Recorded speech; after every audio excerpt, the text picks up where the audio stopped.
Hello everyone, I am Damayanti. Welcome to my YouTube channel. एबे मु आलोचना करी शून्य पंजुरी। मो पीजी सिलेबस वाइज आलोचना करुँची। तो आम थर्ड सेमिस्टर रे अच्छे शून्य पंजुरी नाटक।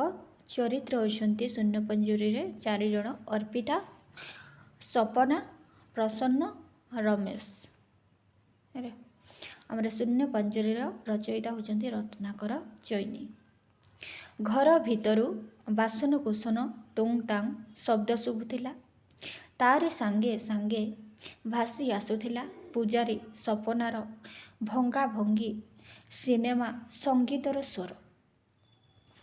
एही समय रे बाहर कबाटरे कराघात हैला एवं परे परे शुणागला नारी कंठरू डाकिबार शब्द। अर्पिता, पूजारी पूजारी डाकुचंती अर्पिता। सपना भितरु, किए किए से किए? अर्पिता, कबाट खोल। कबाट खोलिबार शब्द शुणागला। परे परे घर भितर को पशि आसिले सेई सुश्री तरुणी अर्पिता। अर्पिता, आपण सॉरी सपना आपण? अर्पिता, बाबू नाहांती कि रे?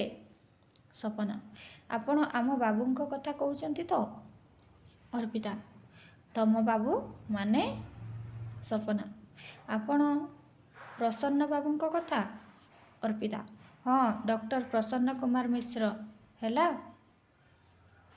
सपना, किंतु से तो। अर्पिता, ओह, तू अजथा गप बंद करी गलु। हाँ, भगवान। सपना, मो ना भगवान नुहे, स्वप्नेश्वर।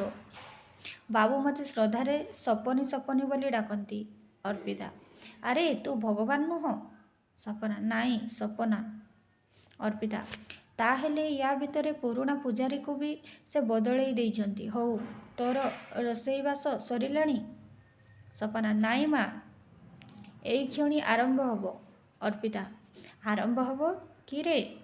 एते डेरी काहींकी? ना ना तो देई किछि हेबनी।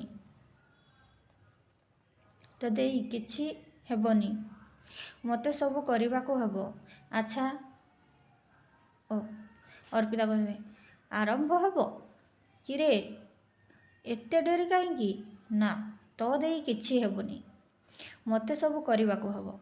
अच्छा जाओ तो आर घरु मो घर पिंधा शाढ़ीटा नहीं आसबू। सपना, शाढ़ी? कि आचंबित कथा कहूच माँ? बाबू तो एठी किछि शाढ़ी रखी नाहंती, सबू ताहेले धबा घरे पकई देइछंती। अर्पिता, एका बेळेके मोर सबु गुडे शाढ़ी धबा घरे पकाई देले, कौन जे तांकर बुद्धि। अच्छा हो भगवान, तू सुन। सपना, हेइति माँ, तमे तो खाली मो ना भूल करुछ, मो ना भगवान नुह। सपना।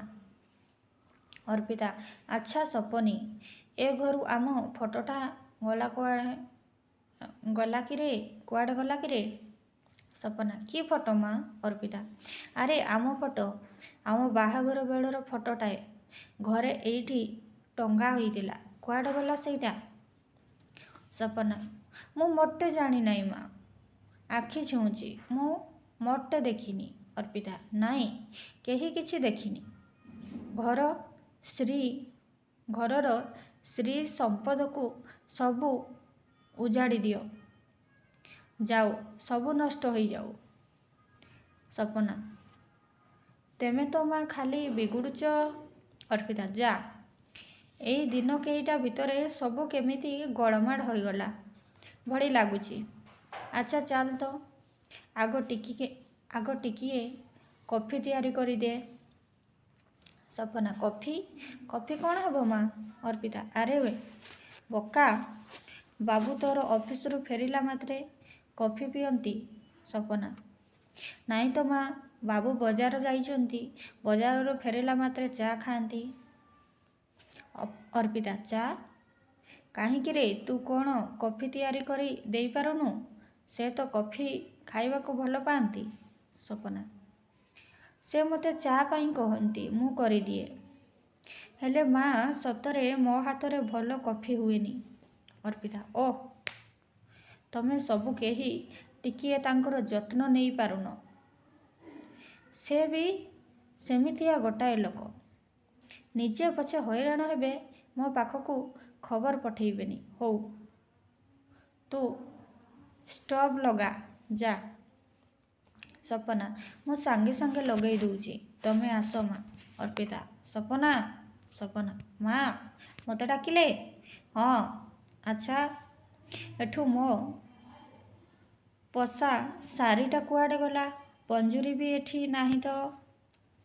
ସପନା, ମୁଁ କିଛି ଜାଣିନି ମା, ନୂଆ ଆସିଛି, ବାବୁ ସବୁ ଜାଣିଥିବେ। ଅର୍ପିତା, ତୁ କିଛି ଜାଣିନୁ, ତତେ ଘରେ ରଖିଲା କିଏ? ଓଃ, ମଣିଷ ଅଣନିଶ୍ୱାସୀ ହୋଇଯାଉଛି ଏଠି। ଭଗବାନ ଥିଲା ଯେ ଦିନ କେଇଟାରେ ମୋଠୁ ସବୁ ଶିଖି ଯାଇଥିଲା। ଚାଲ, ତୁ କଫି କେମିତି ହୁଏ ମୁଁ ଶିଖେଇ ଦଉଛି। ଦୁହେଁ ଭିତର ଘରକୁ ଚାଲିଗଲେ। ଟିକିଏ ନୀରବତା ଆସି ଜମି ଯାଉଥିଲା ଚାରିଆଡ଼େ। ମାତ୍ର ପରେ ପରେ ଭିତର ଘରୁ କଥାବାର୍ତ୍ତା ଧ୍ୱନି ଶୁଣାଗଲା। କଂସା ବାସନର ଟୁଙ୍ଗ୍ଟାଙ୍ଗ୍ ଶବ୍ଦ ମଧ୍ୟ ହେଲା। ଏଇ ସମୟରେ ବାହାରୁ ଆସିଲେ ପ୍ରସନ୍ନ। ପ୍ରସନ୍ନ, ସପନୀ, ସପନୀ। ସପନା, ଯାଉଛି ବାବୁ। ଭିତରୁ ଆସିଲା ପ୍ରସନ୍ନ। କିରେ, ଆଜି ତ କାହିଁକି ଭାରି ଖୁସି? ହଉ ନେ, ଏ ବ୍ୟାଗରେ ମାଛ ଅଛି, ବଢ଼ିଆ ତଟକା ମାଛ। ଏ ବ୍ୟାଗଟାରେ ପରିବାପତ୍ର ସବୁ ଅଛି। ଦେଖ, ଆଜି ଭଲ କରି ରାନ୍ଧିବୁ। ମୋର ଡାକ୍ତର ବନ୍ଧୁ, ଆରେ ରମେଶ ମହାପାତ୍ର ମ ଆଜି ଏଇଠି ଖାଇବେ ମୋରି ସାଙ୍ଗରେ, ବୁଝିଲୁ? ସପନା, ବୁଝିଲି ଯେ। ସପନା, ପ୍ରସନ୍ନ, କ'ଣ ବୁଝିଲୁ? ସପନା, ସବୁ ବୁଝିଛି, ହେଲେ ତମେ ବାବୁ? ପ୍ରସନ୍ନ, କ'ଣ ତମେ ବାବୁ? ସପନା, ବାବୁ ତମେ ବଡ଼ ଇଏ ନୋକ। ପ୍ରସନ୍ନ, ଯା, ତୋର ସେ ମାଇଚିଆଗିରି ଏଇନା ବାହାର କରନା। ମୋତେ ଚା' ଦେଇ ଶୀଘ୍ର ରୋଷେଇବାସ ଆରମ୍ଭ କର। ଆରେ, ବେହାଙ୍କ ଭଳି ଠିଆ ହୋଇ ରହି ଏମିତି ମୁରୁକି ହସା ଦଉଛୁ କ'ଣ? ଯା, ଆଗ କାମ କର। ଉଠା ଏ ବ୍ୟାଗ। ସପନା, ତମେ ତ ବାବୁ ଖାଲି ବିଗିଡ଼ିଲ ଆଉ। ବ୍ୟାଗ ନେଇ ଚାଲି ଯାଉଥିଲା। ପ୍ରସନ୍ନ, ଆରେ ଶୁଣ, ଚା' ଟିକେ ଶୀଘ୍ର କର। ସପନା, ଆଣୁଛି। ସପନା ଚାଲିଗଲା ଭିତରକୁ। ପ୍ରସନ୍ନ ବାବୁ ଏଇ ଅବସରରେ ସେଲ୍ଫରୁ ବହି କେତୋଟି କାଢ଼ି ଟେବୁଲ ଉପରେ ରଖୁଥିଲେ। ଗୁଣୁ ଗୁଣୁ ସ୍ୱରରେ ସେକ୍ସପିୟରଙ୍କୁ ଆବୃତ୍ତି କରୁଥିଲେ। ସପନା, ବାବୁ ନିଅ। ପ୍ରସନ୍ନ, କିରେ, ଖୁବ୍ ଶୀଘ୍ର ତ ନେଇ ଆସିଲୁ। ଆଗରୁ କରିସାରିଥିଲୁ କି? ସପନା, ହଁ, ଆଗରୁ ହେଇଥିଲା। ପ୍ରସନ୍ନ ଖାଇବାକୁ ଆରମ୍ଭ କରି, ଆରେ, ଏ ତ କଫି, ବାଃ, ଖୁବ୍ ସୁନ୍ଦର ହୋଇଛି। କିରେ ସପନୀ, ଆଜି ସୂର୍ଯ୍ୟ କେଉଁ ଦିଗରୁ ଉଇଁଛି କି ତୋ ହାତରେ ପୁଣି ଏତେ ସୁନ୍ଦର କଫି? ସପନା, କଫି ମୁଁ ତିଆରି କରିନି ବାବୁ। ପ୍ରସନ୍ନ, ତିଆରି କରିନୁ? ଆଉ କ'ଣ, ତୋର ମା ଆସି ତିଆରି କଲେ? ସପନା, ତମେ କେମିତି ଜାଣିଲ ମୋ ବାବୁ? ସତରେ ମା ପରା ଆସିଛନ୍ତି। ପ୍ରସନ୍ନ, ମା? ସପନା, ହଁ ମୋ ବାବୁ। ତମେ ସିନା ନୁଚେଇଲେ ଯେ ମା'ଙ୍କ କଥା କାହାକୁ କହୁନଥିଲ। ସତରେ ବାବୁ, ଏଡ଼େ ସୁନ୍ଦରିଆ ମା'ଙ୍କୁ ଛାଡ଼ି ଏଠି ତମକୁ ଏକୁଟିଆ କେମିତି ଭଲ ଲାଗୁଥିଲା? ପ୍ରସନ୍ନ, ତୋ ମୁଣ୍ଡ ଠିକ୍ ଅଛି ତ ସପନୀ? ହଇରେ ଯୋଗୀ ଘରେ ପୁଣି ଢିଙ୍କି। ମୁଁ ତୋ କଥା କିଛି ବୁଝିପାରୁନି। ସପନା, ତେମେ ଏମିତି ଛପରା କ'ଣ ହେଉଛ ମୋ ବାବୁ? ହେଇତି ବାବୁ, ମା ଯେମିତି ଏ ଘରେ ପାଦ ଦେଇଛନ୍ତି, ଗୋଟି ଗୋଟି କରି ତ ମୋତେ ସବୁ ପଚାରିଗଲେ। ମୁଁ ଆକାବାକା।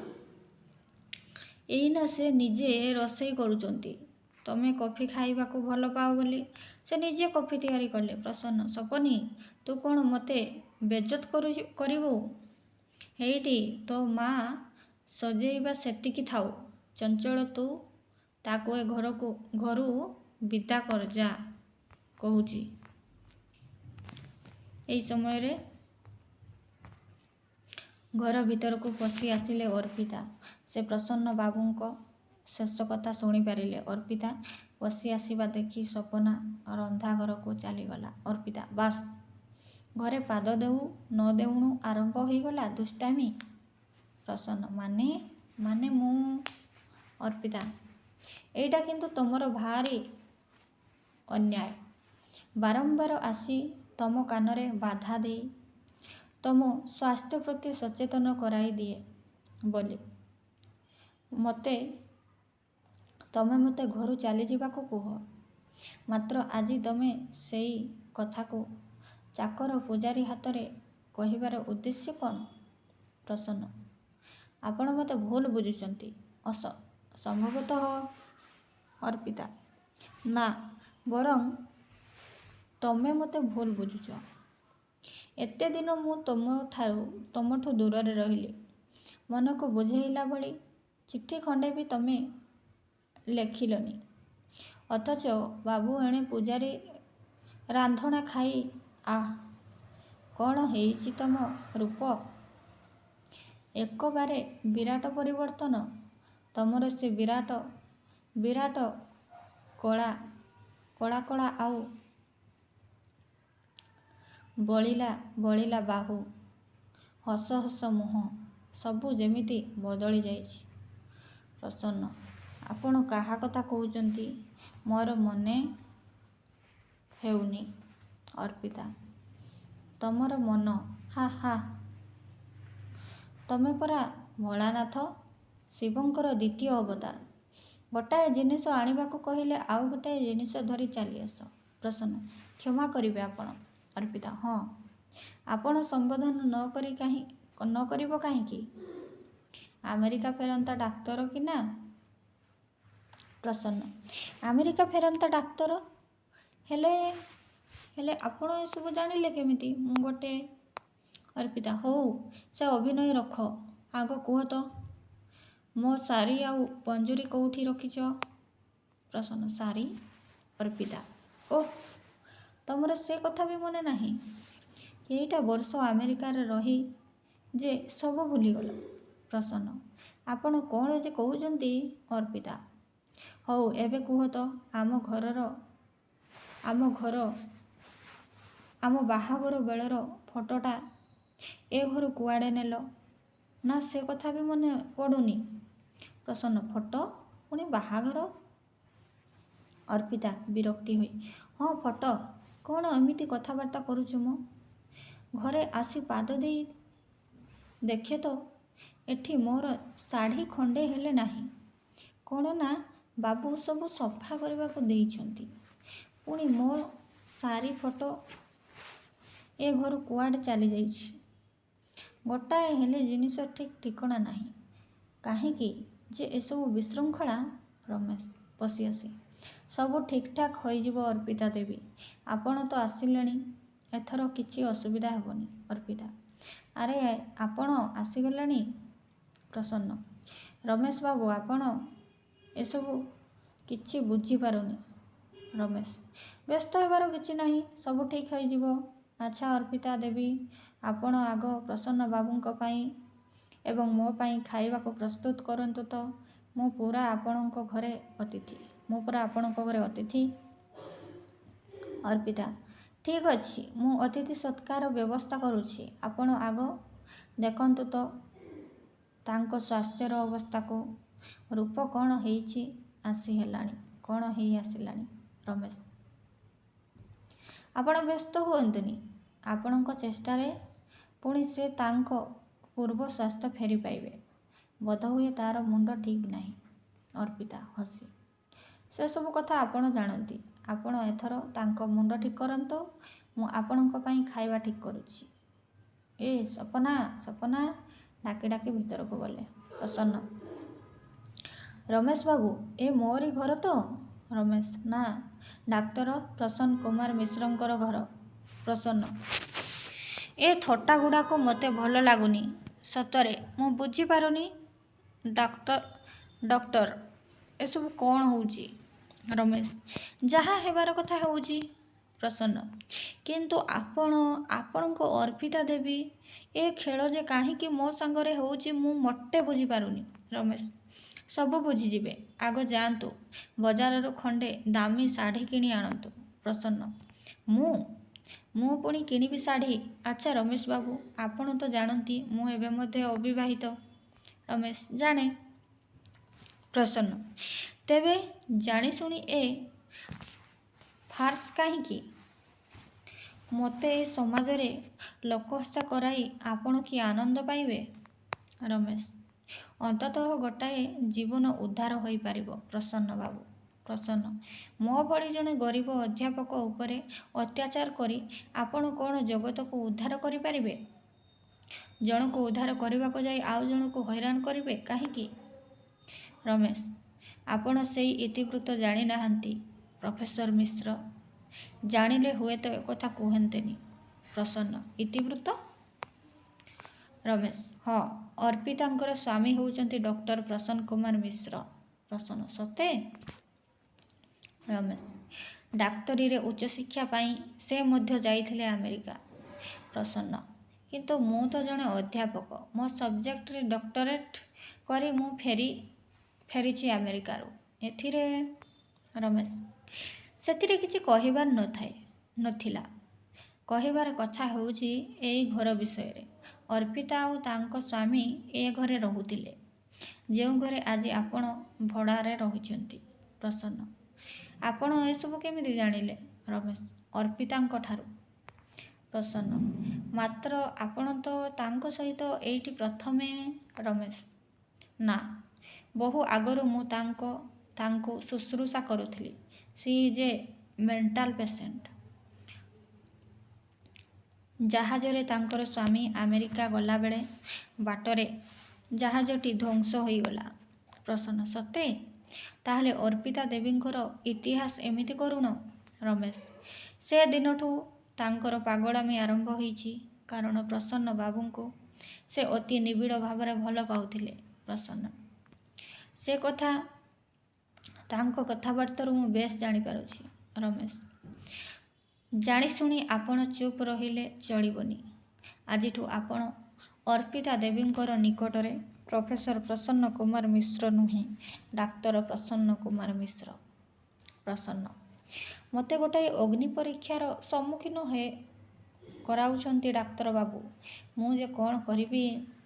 ରମେଶ କରିବାର ଆଉ କିଛି ନାହିଁ ପ୍ରସନ୍ନ ବାବୁ। ଆପଣଙ୍କୁ ଅଗ୍ନି ପରୀକ୍ଷା ସମ୍ମୁଖୀନ ହେବାକୁ ପଡ଼ିବ। ମୁଁ ବହୁ ଭାବିଚିନ୍ତି ଆପଣଙ୍କ ଉପରେ ଭରସା ରଖିଛି। ପ୍ରସନ୍ନ ଆପଣ ଭରସା ରଖିଛନ୍ତି? ତା ମାନେ ଆପଣ? ରମେଶ ହଁ, ମୁଁ ଅର୍ପିତାକୁ କଥା ଦେଇଥିଲି ତାଙ୍କ ସ୍ୱାମୀ ଫେରି ଆସିବା ଖବର।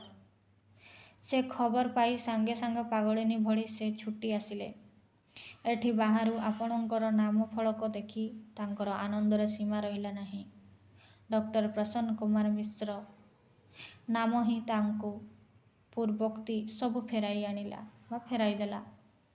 ତେଣୁ ସେ ସିଧା ପୂଜାରୀକୁ ଡାକି ତା ଉପରେ ମାଲିକାନା ଜାହିର କରିଛି। ଅପୂର୍ବ ଆନନ୍ଦରେ ଘର କାମରେ ଲାଗି ପଡ଼ିଛନ୍ତି। ଆପଣଙ୍କୁ ତ ମନର ଏ ସରାଗକୁ ନବଜନ୍ମ ଦେବାକୁ ହେବ ପ୍ରସନ୍ନ ବାବୁ। ପ୍ରସନ୍ନ ହେଲେ ମୋତେ?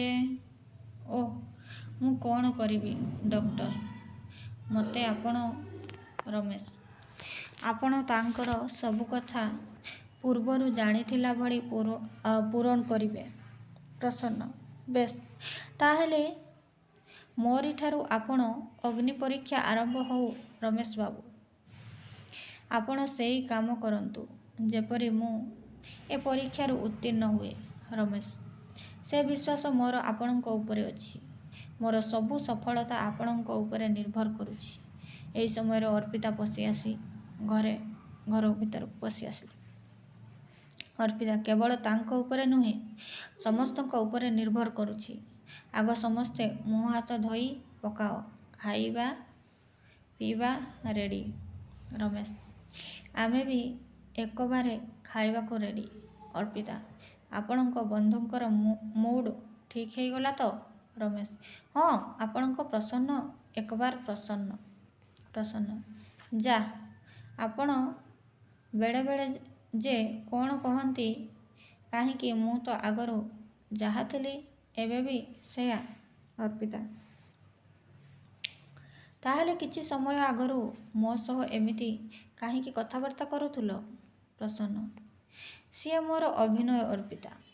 ଆମେରିକାରେ ଉଚ୍ଚଶିକ୍ଷା ଲାଭ କଲାବେଳେ ମଣିଷକୁ ଅଭିନୟ କେମିତି କରିବାକୁ ହୁଏ ମୁଁ ଭଲ ଭାବରେ ଶିଖି ଆସିଛି। ଅର୍ପିତା, ହଉ, ମୋ ପାଖରେ ତମେ ଆଉ ସେମିତି କେବେ ଅଭିନୟ କରିବନି। ପ୍ରସନ୍ନ, ହେଲା ଏବେ। ଆଚ୍ଛା, ତମେ ବଢ଼ାବଢ଼ି କର, ମୁଁ ତମ ଶାଢ଼ୀଗୁଡ଼ା ଧବାଠାରୁ ନେଇ ଆସୁଛି। ଅର୍ପିତା, ନା ନା, ତମେ କିନ୍ତୁ ଖିଆପିଆ ନ ସାରି କୁଆଡ଼େ ଯାଇପାରିବନି।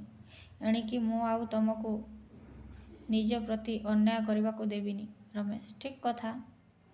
ଆପଣ ଏଣିକି ପ୍ରସନ୍ନ ବାବୁଙ୍କର ପ୍ରତି ଦୃଷ୍ଟି ଦିଅନ୍ତୁ, ନଚେତ୍ ସବୁବେଳେ ସେ ଏମିତି ଚିନ୍ତାଶୀଳ ରହୁଛନ୍ତି ନା ତାଙ୍କର ପାଗଳାମି ଦେଖା ଦେବାର ସମ୍ଭାବନା ଅଛି ଯଥେଷ୍ଟ। ସେ ଡାକ୍ତର ହେଲେ କ'ଣ ହେବ, ତାଙ୍କର ପ୍ରକୃତରେ ଶାସନ ଦରକାର। ଅର୍ପିତା, ଏଣିକି ଶାସନଟା ଠିକ୍ ଚାଲିବ ଯେ? ପ୍ରସନ୍ନ, ସତରେ ଅର୍ପିତା, ଏଣିକି ମୋ ଉପରେ ଭଗବାନଙ୍କର ଶାସନଟା ଠିକ୍ ଚାଲିବ। ଅର୍ପିତା, ହଉ, ତମେ କଥାବାର୍ତ୍ତା ବନ୍ଦ କରି ଖାଇବ ଚାଲ। ଆସନ୍ତୁ ଡାକ୍ତରବାବୁ। ରମେଶ, ଚାଲନ୍ତୁ। ଦ୍ୱିତୀୟ ଦୃଶ୍ୟ। କିଛି ଦିନ ବ୍ୟବଧାନ। ସେଇ ପରିବେଶ, ସମୟ ରାତି 8ଟା। କାନ୍ଥ ଘଡ଼ି ତାର ସୂଚନା ଦେଲା। ବଡ଼ ବିଚିତ୍ର ଭଙ୍ଗୀରେ ସପନାକୁ ଅର୍ପିତା କ'ଣ କହୁଥିବାର ଶୁଣାଗଲା। ଅର୍ପିତା, ବାବୁ ତୋର ଏତେବେଳ ଯାଏ ଫେରିଲେନି କାହିଁକିରେ ସପନା? ସପନା, ମୋତେ ତ 8ଟା ବାଜିଛି ମା, ବାବୁ ଆସୁଥିବେ। ଅର୍ପିତା, ଡ୍ରଇଂ ରୁମ୍କୁ ଆମ ଦିହିଁଙ୍କର ଫଟୋଟା ପୁଣି କୁଆଡ଼ୁ ଆସିଲା କିରେ? ସପନା, ବାବୁ ପରା ଆଣି ଟଙ୍ଗେଇଛନ୍ତି। ଆଚ୍ଛା ମା, ତମ ସାଙ୍ଗରେ ସେ ଫଟୋରେ ଆଉ କିଏ ବସିଛି? ଅର୍ପିତା, କାହିଁକି, ତୁ ଚିହ୍ନି ପାରୁନା କି? ସିଏ ପରା ତୋରି ବାବୁଙ୍କ ଫଟୋ। ସପନା, ନାଇଁ ତ ମା, ସିଏ ତ ବାବୁ ଏମିତି ଦିଶୁନାହାନ୍ତି। ଅର୍ପିତା, ବାବୁଙ୍କର ସ୍ୱାସ୍ଥ୍ୟ ବହୁତ ବଦଳି ଯାଇଛି ରେ ସପନୀ। ଆଗ ଚେହେରା ସହିତ ଏବେକାର ଚେହେରା ତାଙ୍କର ମୋଟେ ମିଶିବନି। ହେଲେ ତାଙ୍କର ମନ ସ୍ୱଭାବ ଠିକ୍ ପୂର୍ବ ଭଳି ଅଛି। ଆମେରିକା ଫେରନ୍ତା ଡାକ୍ତର ସେ, ଅଥଚ ତାଙ୍କର ମନରେ ଟିକିଏ ହେଲେ ଗର୍ବ ନାହିଁ। ସପନା, ଆଚ୍ଛା ମା, ବାବୁ ଆମର ପରା କଲେଜରେ ପାଠ ପଢ଼ାନ୍ତି। ଡାକ୍ତରମାନେ କ'ଣ ଏବେ କଲେଜରେ ପାଠ ପଢ଼ାନ୍ତି? ଅର୍ପିତା, ହଁ, ପଢ଼ାନ୍ତି। ଡାକ୍ତରମାନେ ଡାକ୍ତରୀ କଲେଜରେ ପାଠ ପଢ଼ାନ୍ତି। ପ୍ରସନ୍ନ ଡାକିଲେ। ପ୍ରସନ୍ନ, ଏ ତ ବାବୁ ଆସିଗଲେଣି। ଅର୍ପିତା, ରହ, ମୁଁ ଯାଉଛି। ଯାଇ କବାଟ ଖୋଲିଲେ। ଆଃ, ଏତେ ଡେରି କରିଦେଲ ନା? ପ୍ରସନ୍ନ, କ'ଣ କରିବି, ଜିନିଷ ଗୁଡ଼ା କିଣାକିଣି କରୁ କରୁ ଡେରି ହେଇଗଲା। ଅର୍ପିତା, ମୋତେ ଏକୁଟିଆ ଘରେ ମୋଟେ ଭଲ ଲାଗୁନି। ପ୍ରସନ୍ନ, ମୋ ଅନୁପସ୍ଥିତି ତମେ ଉପଲବ୍ଧି କରିଥିବ ମୁଁ ଜାଣେ। ଏମିତି ବି ଗୋଟାଏ ସମୟ ଆସିପାରେ ଯେତେବେଳେ ମୁଁ ଅନେକ ଦିନ ପାଇଁ ତମଠୁ ରହିଯିବି ଦୂରରେ, ହୁଏତ ଆଉ। ଅର୍ପିତା, ଓଃ, କି କଥା ଯେ ତମେ କୁହ। ତମେ ଜାଣ, ଏକଥା ଶୁଣିଲେ ମୋ ମନରେ ଦୁଃଖ ହେବ। ତଥାପି ନା, ତମେ ମୋ ଦେହ ଛୁଇଁ ଶପଥ କର, ଆଉ ଯେମିତି ଦିନେ ସୁଦ୍ଧା ମୋତେ ଦୂରରେ ରଖିବନି। ପ୍ରସନ୍ନ, ହଉ ହେଲା। ଅର୍ପିତା, ନା, ମୋ ଦେହ ଛୁଇଁ କୁହ। ପ୍ରସନ୍ନ, ଓଃ, ମୁଁ କହିଲି କ'ଣ ହେଲାନି? ଅର୍ପିତା, କାହିଁକି, ମୋ ଦେହ ସ୍ପର୍ଶ କରିବାକୁ ତମେ କ'ଣ ଘୃଣା ବୋଧ କରୁଛ? ପ୍ରସନ୍ନ, ନା ଯେ, ତେବେ। ଅର୍ପିତା, ଅର୍ପିତା ମୁଁ ଜାଣେ ତୁମ ମନର କେଉଁ ଅଜଣା କୋଣରେ ମୋ ପାଇଁ ଗୁଡ଼ାଏ ଘୃଣା ଜମାଟ ବାନ୍ଧିଛି। ତଥାପି ତମଠୁ ଦୂରେଇ ଯାଇପାରିବିନି। ବରଂ ତମର ସେଇ ଘୃଣା ହିଁ ମୋ ଜୀବନର ପାଥେୟ ହଉ। ପ୍ରସନ୍ନ ଅର୍ପିତା ତମେ ଅର୍ପିତା କୁହ ଅଟକିଗଲ କାହିଁକି? କେଉଁ କଥା ତ ତମେ ମୋ ପାଖରେ ଲୁଚାଇ ରଖିନ? ପ୍ରସନ୍ନ ତମେ ମୋତେ ମୋର କର୍ତ୍ତବ୍ୟ କରିବାକୁ ଦିଅ ଅର୍ପିତା, ନଚେତ୍ ମୁଁ ହାରିଯାଇପାରେ। ଅର୍ପିତା କର୍ତ୍ତବ୍ୟ? ନାନାବାୟା ଗୀତ ଗାଇ ପିଲାଙ୍କୁ ଶୁଆଇଲା ଭଳି କେତେ ମିଠା ମିଠା କଥା କହି ସ୍ତ୍ରୀକୁ ଗୋଟାଏ ଘରେ ଶୁଆଇ ଦେଇ ସ୍ୱାମୀର ଅନ୍ୟ ଘରେ ଶୋଇବା କ'ଣ କର୍ତ୍ତବ୍ୟ? ତମେ ତ ଜାଣ ମୁଁ ତମଠୁ ଘଡ଼ିଏ ଅଲଗା ରହିବାକୁ ଭୟ କରେ। ତଥାପି ତମେ ଦିନକୁ ଦିନ ନିଷ୍ଠୁର ହୋଇଯାଉଛ। ପ୍ରସନ୍ନ ଅର୍ପିତା ମୁଁ ତମକୁ କ'ଣ କହି ବୁଝେଇବି ନିଜେ ବି ବୁଝିପାରୁନି। ତମର ଏତିକି ଅନ୍ତତଃ ଜାଣିବା ଉଚିତ। ଡାକ୍ତର ଆମକୁ ଏକା ଘରେ ଶୋଇବାକୁ ମନା କରିଛି। ଅର୍ପିତା ମୁଁ ସେ କଥା ଜାଣେ। ପ୍ରସନ୍ନ ହଁ ତମେ ସେ କଥା ଭୁଲି ଯାଉଛ କାହିଁକି? ଅର୍ପିତା ତଥାପି ମୋର ଯେମିତି ମନେ ହେଉଛି ଆମେରିକା ଗଲା ଦିନୁ ତମେ କ୍ରମେ ମୋଠୁ ଦୂରେଇ ଯାଉଛ। ଆମର ବ୍ୟବଧାନ ଏବେ ଆକାଶ ଧରିତ୍ରୀଠାରୁ ବେଶୀ ହୋଇଗଲାଣି। ଆମର ଏବେକାର ଜୀବନ ଠିକ୍ ଦୁଇଟା ସରଳ ଲେଖା ଭରି ଚାଲିଛି। ପ୍ରସନ୍ନ ଅର୍ପିତା ତମେ ଜଣକୁ ଅତି ମାତ୍ରାରେ ଭଲ ପାଇ ବସିଛ। ସେଥିପାଇଁ ସାମାନ୍ୟ ବ୍ୟବଧାନ ତମ ପ୍ରାଣରେ ସୃଷ୍ଟି କରୁଛି ବିଚ୍ଛେଦର ବିରାଟ ଉପତ୍ୟକା। ଅର୍ପିତା ତା ମାନେ ତମେ କହୁଛ? ପ୍ରସନ୍ନ ମୋତେ ଭୁଲ ବୁଝିବନି ଅର୍ପିତା, ଆମେ ସମସ୍ତେ ମଣିଷ। ମଣିଷ ମାତ୍ରେ ଭୁଲ କରେ। ସ୍ୱାମୀ ସ୍ତ୍ରୀର ସମ୍ପର୍କ ବାଢ଼ି ଆମେ ଆଖି ବୁଜି ଭୁଲ କରିବା ଉଚିତ ନୁହଁ। ଅର୍ପିତା ଆମେ ଭୁଲ କରୁଛେ? ପ୍ରସନ୍ନ ନା। ଆଚ୍ଛା ଛାଡ଼ ସେ କଥା। ଏ ଶାଢ଼ୀଟା ଦେଖ ତ କେମିତି ହେଇଛି। ମୋତେ କାହିଁକି ଭଲ ଲାଗିଲା ନେଇ ଆସିଲି। ଅର୍ପିତା ତମକୁ ଯଦି ଭଲ ଲାଗିଲା ତେବେ ମୁଁ ପିନ୍ଧିବି। ମୋର ଆଉ ଦେଖିବାର କ'ଣ ଅଛି? କିନ୍ତୁ ମୋର ଏ ଧରଣର ପୁରୁଣା ଶାଢ଼ୀ ଖଣ୍ଡେ ଥିଲା। ହେଲେ ସେ ଶାଢ଼ୀଟା କ'ଣ ହେଲା? ଠିକ୍ ଏଇ ନୂଆ ଶାଢ଼ୀ ଭଳି। ପ୍ରସନ୍ନ ନୂଆ ଯେତେ ଭଲ ହେଲେ ବି ମଣିଷ ମନରେ ପୁରୁଣା ପାଇଁ ରହିଯାଏ ଅସୁମାରୀ ଦରଦ, ଅଜଣା ବ୍ୟଥା, ଛାତିର ଅଦେଖା ସ୍ଥାନରେ ବସା ବାନ୍ଧି ରହେ। ଅର୍ପିତା ତମେ କାହାକୁ କ'ଣ କହୁଛ? ପ୍ରସନ୍ନ ନା ଏଇ ଶାଢ଼ୀ ବିଷୟରେ କହୁଛି। ଅର୍ପିତା ଏ ଶାଢ଼ୀଟା ଏଇନା ତମରି ଆଗରେ ପିନ୍ଧିବି। ପ୍ରସନ୍ନ ମୋ ଆଗରେ?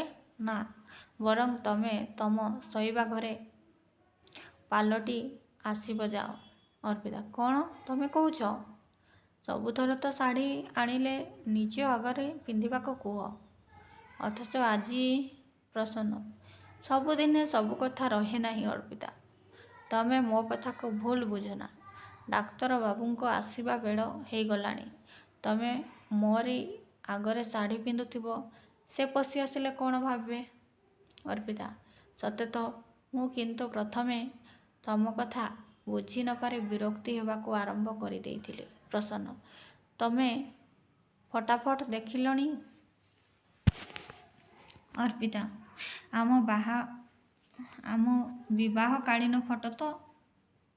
ପ୍ରସନ୍ନ ହଁ ମୁଁ ପୁଣି ଆଜି ସଜେଇ ଦେଇଛି। ଅର୍ପିତା କିନ୍ତୁ ଆଜି ଯାଏ ସେଇଟା ଥିଲା କେଉଁଠି? ପ୍ରସନ୍ନ ମୁଁ କାଢ଼ି ରଖି ଦେଇଥିଲି। ଅର୍ପିତା ଫଟୋଟାକୁ ସେଠୁ କାଢ଼ିବାକୁ ତମର କେମିତି ହାତ ଗଲା? ଦେଖିଲ ଏବେ କି ସୁନ୍ଦର ଦିଶୁଛି। ପ୍ରସନ୍ନ ତମେ କିନ୍ତୁ ମୋ କଥା ନ ଶୁଣି ସବୁବେଳେ ବିରକ୍ତି ହୋଇ ଉଠୁଛ। ଆମେରିକା ଗଲାବେଳେ ମୁଁ ଏ ଫଟୋଟା ସାଙ୍ଗରେ ନେଇଯାଇଥିଲି। ଅର୍ପିତା ସତେ? ପ୍ରସନ୍ନ ହଁ ତୁମକୁ ଭୁଲି ଏତେ ଦିନ କ'ଣ ମୁଁ ରହିପାରିଥାନ୍ତି? ଏଇ ଫଟୋଟି ମୋତେ ସବୁବେଳେ ତମରି ଉପସ୍ଥିତି ଜଣେଇ ଦେଉଥିଲା, ତମରି ସ୍ମୃତି, ତମରି ମୁହଁ ଆଉ ତମରି। ଅର୍ପିତା କୁହ ଆଉ ଥରେ କୁହ ଡାକ୍ତର ତମର ସ୍ମୃତି, ତମରି ମୁହଁ, ତମରି। ଏହି ସମୟରେ ପଞ୍ଜୁରୀରେ ଥିବା ଶାଢ଼ୀଟା ବୋବାଇ ଉଠିଲା ପ୍ରସନ୍ନ। ଏହି ତମର ଶାଢ଼ୀ ତମକୁ ଖୋଜିଲାଣି। ଯାଅ ତ ତା କଥା ଆଗ ବୁଝ। ସେ ବି ତମକୁ ଭୁଲି ପାରୁନି। ପଞ୍ଜୁରୀ କମ୍ପେଇଛି। ଅର୍ପିତା କିନ୍ତୁ ତମେ? ପ୍ରସନ୍ନ ତମେ ଠିକ୍ ତମ ଶାଢ଼ୀ ଭଳି ସ୍ନେହ ରଙ୍କୁଣୀ। ଅର୍ପିତା ଆଉ ତମେ? ତମେ ଠିକ୍ ପଞ୍ଜୁରୀ ଭଳି କଠୋର। ଏତକ କହିଦେଇ ଝଡ଼ ଭଳି ସେଠୁ ଚାଲିଗଲା ଅର୍ପିତା। ଶାଢ଼ୀଟି ସେ ପର୍ଯ୍ୟନ୍ତ ସେମିତି ବୋବାଉଥିଲା ପ୍ରସନ୍ନ। ଅର୍ପିତା ଅର୍ପିତା ତମେ ଠିକ୍ କହିଛ। ମୁଁ ଗୋଟାଏ ଲୁହାର କଠୋର ପଞ୍ଜୁରୀ। ହଠାତ୍ ଗୋଟାଏ କରୁଣ ରାଗିଣୀ ସେଇ ପରିବେଶକୁ ଆହୁରି କରୁଣତର କରି ପକାଇଲା। ପ୍ରସନ୍ନ ବାବୁଙ୍କ ଅଜାଣତରେ ତାଙ୍କ ଆଖିର ଉପାନ୍ତର ଲୁହ ବାଦଲର ଫୌଜ ଫୁଳ ହେଇ ଯାଉଥିଲା। ସେ କିଂ କର୍ତ୍ତବ୍ୟ ବିମୂଢ଼ ହୋଇ ଚୌକି ଉପରେ ବସି ପଡ଼ିଲେ। କ୍ରମେ ଶାଢ଼ୀର ଚିତ୍କାର କମି ଆସିଲା। ପରିବେଶରୁ କରୁଣତାର ଫୁଟ କିନ୍ତୁ ଛାଡ଼ି ନଥିଲା। ତୃତୀୟ ଦୃଶ୍ୟ। ସେଇ ଘର, ସେଇ ପରିବେଶ। କିଛି ଦିନ ପରେ ଘଟଣା। ସନ୍ଧ୍ୟା ସମୟ। କଥାବାର୍ତ୍ତା ହେଉଥିଲେ ରମେଶ ବାବୁ ଏବଂ ଅର୍ପିତା। କିନ୍ତୁ ମୋତେ ଏସବୁ ଆଗରୁ କାହିଁକି ଜାଣିବାକୁ ଦେଲେନି ଡାକ୍ତର ବାବୁ? ରମେଶ ମୁଁ ନାଚାର ଅର୍ପିତା ଦେବୀ। ଆପଣଙ୍କ ଇଚ୍ଛା ବିରୁଦ୍ଧରେ ଯାଇ ମୁଁ କିଛି କହିବାକୁ ଚାହୁଁନଥିଲି ଅର୍ପିତା। କିନ୍ତୁ ମୁଁ କ'ଣ କରିବି ଡାକ୍ତର ବାବୁ? କୁଆଡ଼େ ଯିବି? ରମେଶ ଆପଣ ପୁଣି ଆପଣଙ୍କ ବୁଢ଼ା ବାପାଙ୍କ ପାଖକୁ ଫେରିଯାଆନ୍ତୁ ଅର୍ପିତା ଦେବୀ। ବାତ୍ସଲ୍ୟ ମମତାର ସମସ୍ତ ଭଣ୍ଡାର ଖୋଲି ସେ ଏବେ ମଧ୍ୟ ଆପଣଙ୍କୁ ଅପେକ୍ଷା କରିଛନ୍ତି। ଆପଣ ଏକମାତ୍ର କନ୍ୟା ତାଙ୍କର। ଆପଣଙ୍କର ଦୁଃଖ ଦେଖି ଅଶ୍ରୁଳ ବେଦନାରେ ସେ ଭାଙ୍ଗି ପଡ଼ୁଥିଲେ। ତାଙ୍କୁ ତ ଆପଣ ସୁଖୀ କରାଇ ପାରିବେ। ଅର୍ପିତା ଡାକ୍ତର ବାବୁ ମୋତେ ପାଇ ସେ ହୁଏତ ଖୁସି ହୋଇପାରେ। ମାତ୍ର ମୁଁ କ'ଣ ଜୀବନରେ ଆଉ ସୁଖୀ ହୋଇପାରିବି? ସୋହାଗହୀନ ସ୍ତ୍ରୀହୀନ ଭାବରେ କେତେ ଦିନ ଏ ପୃଥିବୀରେ ମୁଁ ପଡ଼ି ରହିଥିବି। ଦଗ୍ଧ ଜୀବନକୁ ସମ୍ବଳ କରି କାହିଁକି ମୁଁ ଆଉ ବଞ୍ଚିବି? ରମେଶ ଅର୍ପିତା ଦେବୀ ଆଗରେ ଲମ୍ବି ଯାଇଛି ଆପଣଙ୍କର ସୀମାହୀନ ଭବିଷ୍ୟତ। ଆପଣଙ୍କର କର୍ତ୍ତବ୍ୟ କରି ଯାଆନ୍ତୁ। ଅର୍ପିତା ନା ଡାକ୍ତର ବାବୁ ମୁଁ ଆଉ ପାରିବିନି। ନା ଡାକ୍ତର ବାବୁ ମୋ ପାଇଁ ଏତିକି ଅନ୍ତତଃ କରନ୍ତୁ। ମୁଁ ଆଗରୁ ଠିକ୍ ଯେମିତି ପାଗଳ ଥିଲି ମୋତେ ଆଉ ଥରେ ସେମିତି ପାଗଳ କରିଦିଅନ୍ତୁ। ତେଣିକି ମୁଁ ଠିକ୍ ମୋର କର୍ତ୍ତବ୍ୟ କରିପାରିବି। ପାରିବେ ଆପଣ? ରମେଶ ଦେଖନ୍ତୁ ଆପଣ ଏବେ ସମ୍ପୂର୍ଣ୍ଣ ଆରୋଗ୍ୟ। ତେଣୁ ଅର୍ପିତା ଆରୋଗ୍ୟ? କିଏ କହିଲା ଆପଣଙ୍କୁ ଆରୋଗ୍ୟ କରିବାକୁ? ଆରୋଗ୍ୟ କରିବା ନାଁରେ କାହିଁକି ଆପଣ ଆଉ ଗୋଟିଏ ଦୁରାରୋଗ୍ୟ ବ୍ୟାଧି ଆଣି ସେ ହୃଦୟରେ ଛାଡ଼ି ଦେଇଗଲେ? କାହିଁକି ଆପଣ ଆଉ ଜଣକୁ ମୋ ଜୀବନ ଆକାଶକୁ ଟାଣି ଆଣି ଅଶାନ୍ତ ଝଡ଼ ଉଠାଇଲେ? କକ୍ଷଚ୍ୟୁତ ଉପଗ୍ରହ ଭଳି ମୁଁ ହୁଏତ ମହାଶୂନ୍ୟରେ ଭାସି ଆସି ବିଲୀନ ହୋଇଯାଇଥାନ୍ତି। କିଏ କହୁଥିଲା ଆପଣଙ୍କୁ ଆଉ ଏକ ଗ୍ରହର ମାୟା ଡୋରିରେ ମୋତେ ବାନ୍ଧିବା ପାଇଁ? ରମେଶ ଆପଣ ପ୍ରଫେସର ମିଶ୍ରଙ୍କ କଥା କହୁଛନ୍ତି ତ? ଅର୍ପିତା କାହିଁକି? ସେ କ'ଣ ଗୋଟାଏ ମଣିଷ ନୁହନ୍ତି? ତାଙ୍କ ହୃଦୟରେ କ'ଣ ମାନବିକତାର ଲେଶମାତ୍ର ସ୍ପର୍ଶ ନାହିଁ? ରମେଶ ତାଙ୍କ ବିଷୟରେ ଆପଣ ଏପରି ଭାବିବା ଠିକ୍ ନୁହେଁ ଅର୍ପିତା। ମୋ ବିଷୟରେ ଭାବନ୍ତୁ। ମୋ ହୃଦୟ କ'ଣ ପଥରରେ ଗଢ଼ା? ଭଲ ମନ୍ଦ ଜୁଆର କ'ଣ ମୋ ହୃଦୟରେ ଉଠେ ନାହିଁ? ରମେଶ ଆପଣ ଭୁଲି ଯାଉଛନ୍ତି ଅର୍ପିତା ଦେବୀ। ଆମେ ସମସ୍ତେ ମଣିଷ। ଆମ ହୃଦୟ ରାଜ୍ୟରେ ଅହରହ ଉଠୁଛି ଭଲ ମନ୍ଦ ମିଶ୍ରିତ ରାଗିଣୀ। ମାତ୍ର ହୃଦୟର ସମସ୍ତ ଆବେଗକୁ ଚାପି ରଖି ଆମକୁ ସେହି ରାସ୍ତାରେ ଚାଲିବାକୁ ହେବ ଯାହା ଆମ ପାଇଁ ଶୁଭ। ଅର୍ପିତା। ଡାକ୍ତରବାବୁ। ରମେଶ। ଆପଣଙ୍କୁ ଫେରିଯିବାକୁ ହେବ ଅର୍ପିତା ଦେବୀ। ଏଇକ୍ଷଣି ବୋଧହୁଏ ଆପଣଙ୍କ ବାପା ଗାଡ଼ି ଧରି ଆସି ଏଠି ପହଞ୍ଚିଯିବେ। ଅର୍ପିତା। ବେଶ୍, ଆପଣଙ୍କ କଥା ମାନି ମୁଁ ଏଠୁ ଚାଲିଯିବି ଡାକ୍ତରବାବୁ। ହେଲେ ରମେଶ। ଏଠିକାର ମାୟା ମମତାକୁ ତୁଟାଇ ଦେବାକୁ ପଡ଼ିବ ଅର୍ପିତା। ଯିବା ପରେ ତୁଟାଇବାକୁ ଚେଷ୍ଟା କରିବି। ପ୍ରସନ୍ନ। ବସି କିନ୍ତୁ ଯିବା ପୂର୍ବରୁ ଆପଣଙ୍କୁ ଗୋଟେ ଅନୁରୋଧ ଅର୍ପିତା ଦେବୀ। ରମେଶ। ପ୍ରସନ୍ନବାବୁ ଆପଣ? ପ୍ରସନ୍ନ। ମୋତେ ସେଇଥର ପାଇଁ ପଦେ କହିବାକୁ ସୁଯୋଗ ଦିଅନ୍ତୁ। ଶେଷଥର ପାଇଁ ପଦେ କହିବାକୁ ସୁଯୋଗ ଦିଅନ୍ତୁ ଡାକ୍ତରବାବୁ। କେଜାଣି କାହିଁକି ମୁଁ ଆଉ ନିଜକୁ ସମ୍ଭାଳି ରଖିପାରିଲିନି। ଏହି ସମୟରେ ବାହାରେ ମୋଟର ଗାଡ଼ି ଅଟକିବାର ଶବ୍ଦ ହେଲା। ବାହାରକୁ ଚାହିଁ କହିଲେ ରମେଶ, ପ୍ରଫେସର ମିଶ୍ର ଆପଣ ଶୀଘ୍ର କଥା ସାରନ୍ତୁ। ବାହାରେ ଅର୍ପିତା ଦେବୀଙ୍କ ବାପା ଆଉ ମୁଁ ଅପେକ୍ଷା କରୁଛୁ। ଅର୍ପିତା। ମୋତେ କ'ଣ କହିବେ? ପ୍ରସନ୍ନ। କିଛି ନ କହିବା ପାଇଁ ଡାକ୍ତରଙ୍କର ଉପଦେଶ ଥିଲା। ହେଲେ ଅର୍ପିତା। ହେଲେ ଆପଣ ସେ ଉପଦେଶ ମାନିଲେନି ଏଇଆ ତ? ପ୍ରସନ୍ନ। ନା, ବରଂ ଆପଣଙ୍କୁ ପଦଟିଏ କହିବା ପାଇଁ ମନ ମୋର ବ୍ୟାକୁଳ ହୋଇ ଉଠିଲା। ମୁଁ ଆଉ ଦେହଛପା ହେଇ ରହିପାରିଲିନି। ଅର୍ପିତା। ତାହେଲେ କୁହନ୍ତୁ। ପ୍ରସନ୍ନ। ମୋର ଗୋଟିଏ ଅନୁରୋଧ। ଆପଣ ଏ ଘର ଛାଡ଼ିବା ପୂର୍ବରୁ ଏ ଘରେ ଆପଣଙ୍କର ଯାହା ସବୁ ସ୍ମୃତି ଅଛି ତାକୁ ସବୁ ନେଇଯାଆନ୍ତୁ। ଏଣିକି ସେଇଆ ହିଁ ହେଉ। ଆପଣଙ୍କ ପରେ ଯେମିତି ଆଉ କାହାରି ସ୍ମୃତି ଏ ଘରେ ବସା ନ ବାନ୍ଧୁ। ଅର୍ପିତା। ଆପଣଙ୍କ କଥା ପାଳିବାକୁ ମୁଁ ପ୍ରାଣପଣେ ଚେଷ୍ଟା କରିବି। ମୋର ଅକାରଣରେ ଯଦି ଆପଣଙ୍କ ପାଖରେ କିଛି ଭୁଲ ଥାଏ ତାହେଲେ କ'ଣ ମୋତେ କ୍ଷମା କରିବେନି? ପ୍ରସନ୍ନ। ଦେବା ନେବା କଥା ମୋ ପାଖରେ ତ ଆଉ କିଛି ନାହିଁ। ମୁଁ ନିଃସ୍ୱ ଆକାଶ ଭଳି ପ୍ରଶସ୍ତ। ପ୍ରସନ୍ନ। ଅର୍ପିତା। କିନ୍ତୁ ଆପଣଙ୍କର ନିଃସଙ୍ଗ ଜୀବନ ଏଣିକି? ପ୍ରସନ୍ନ। ଏଣିକି କଲେଜର ତିକ୍ତ ମଧୁର ପରିବେଶ ଭିତରେ ଏ ଦିଗହଜା ଜାହାଜର ଦିନଗୁଡ଼ିକ ସୁନ୍ଦର ଭାବେ କଟିଯିବ। ଶୂନ୍ୟ କୋଠରୀ, ଖାଲି ଚଉକି, କାନ୍ଥ, ଦିଆଲ, ତାରି ଭିତରେ ମୁଁ। ବାସ୍, ଆଉ କେବେ କାହାରି ପାଇଁ। ଅର୍ପିତା। ପ୍ରଫେସର ମିଶ୍ର। ପ୍ରସନ୍ନ। ଆପଣ ଚାଲିଯାଆନ୍ତୁ ଅର୍ପିତା ଦେବୀ, ଚାଲିଯାଆନ୍ତୁ। ଅର୍ପିତା। ବେଶ୍, ମୁଁ ଚାଲିଯାଉଛି। ମୋର ଅନୁରୋଧ, ଆପଣ ଭୁଲରେ ସୁଦ୍ଧା କେବେ ହେଲେ ମୋ କଥା ମନେ ପକେଇବେ ନାହିଁ। ହୁଏତ ଆପଣଙ୍କ ମନରେ କଷ୍ଟ ହୋଇପାରେ। ପ୍ରସନ୍ନ। ଅର୍ପିତା। ମୁଁ ଅଶାନ୍ତ, ମୁଁ ନିଃସଙ୍ଗ। ତମେ ଆଜି? ଅର୍ପିତା। ଫେରିପଡ଼ି ଧୀର କଣ୍ଠରେ ମୁଁ ବି ଅଶାନ୍ତ, ନିଃସଙ୍ଗ। ପ୍ରସନ୍ନ। ଧୀରେ କରୁଣ କଣ୍ଠରେ ମୁଁ ତମକୁ ଭୁଲି ପାରିବିନି ଅର୍ପିତା। ମୁଁ ତମକୁ ଭଲ ପାଏ ଅର୍ପିତା। ମୁଁ ତମକୁ। ନା ନା।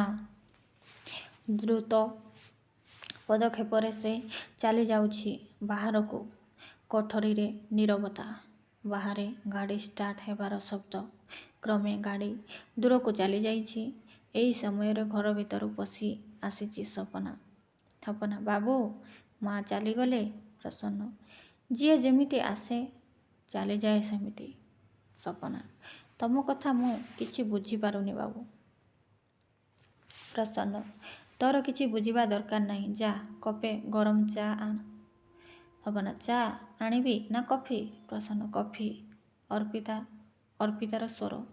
କଫି ଖାଇବାକୁ ସେ ଭଲ ପାଆନ୍ତି। ମୁଁ କଫି ତିଆରି କରିଦେବି। ସପନା। କଫି ତିଆରି କରିଦେବି? ମୁଁ ଶିଖିଛି। ପ୍ରସନ୍ନ। ନା, ଚା ଆଣ। ଏହି ସମୟରେ ପଞ୍ଜୁରୀର ଶାରୀଟିଏ ପାଟି କରି ଉଠିଲା। ସପନା। ଆଃ, ଚଢ଼େଇଟା ବି ମା'କୁ ଝୁରି ହେଉଛି। ପ୍ରସନ୍ନ। ଚୁପ୍ ହୁଅ ସପନା। ସପନା ଆଜ୍ଞା ମୋର କ'ଣ ଭୁଲ ହୋଇଗଲା? ପ୍ରସନ୍ନ ନା।